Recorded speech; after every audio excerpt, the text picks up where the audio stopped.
The $1.6 billion is after they've all been funded. Okay, so after the reductions, after the items on page 7. After they didn't happen because there was sufficient revenue to fund them normally. After those have been paid, so to speak. That's right. Then there will still be a surplus balance of $1.6 billion. Yes, sir. Okay. At the end of 13. At the end of 13. At the end of 13. And so my question would be, if that's $1.6 billion more than we had anticipated based on our budgeting for 2012-13, why couldn't we restore the funding cut for 2013 to our public schools?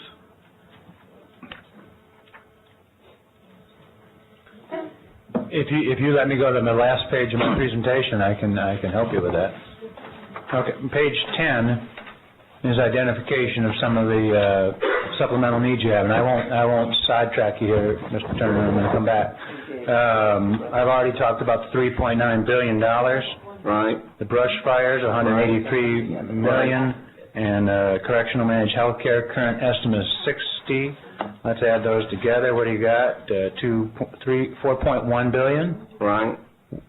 Available in 13 to help pay for those things is an estimated $7.3 billion in the rainy day fund and an estimated $1.6 billion in GR. So there is additional funds to do other things in 13 should the legislature make that decision.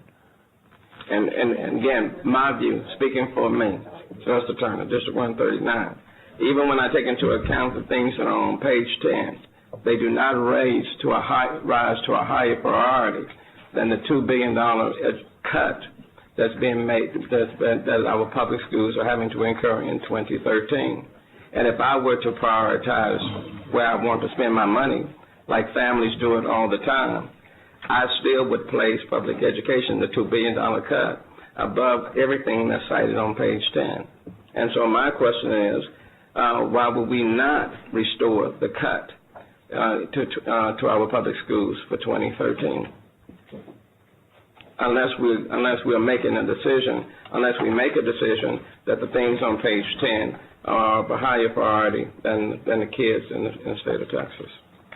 Well, that's a question you're posing to your colleagues and not to me. The only objective qualifier I'd make is you have no choice on the $3.9 billion. Well, we knew that when we left. The budget we put together, we knew that when we left here. That was a conscious decision that we made. So nobody is fooled by that. But the reason why we made the $4 billion cut to the foundation school program is because we didn't think we had what we now find out we do have. Those are two different things.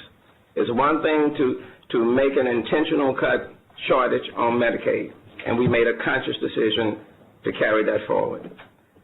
But when we sat around the table and when we were voting to cut the public schools, we made those cuts on the belief that the money was not available, and we budgeted accordingly. And our kids have paid the price for it. Now, based on the budgeting that we did, at the end of everything is done and balanced down, it's $1.6 billion based on the way we budgeted. And a question that I would raise, why should our kids continue to bear the brunt of that?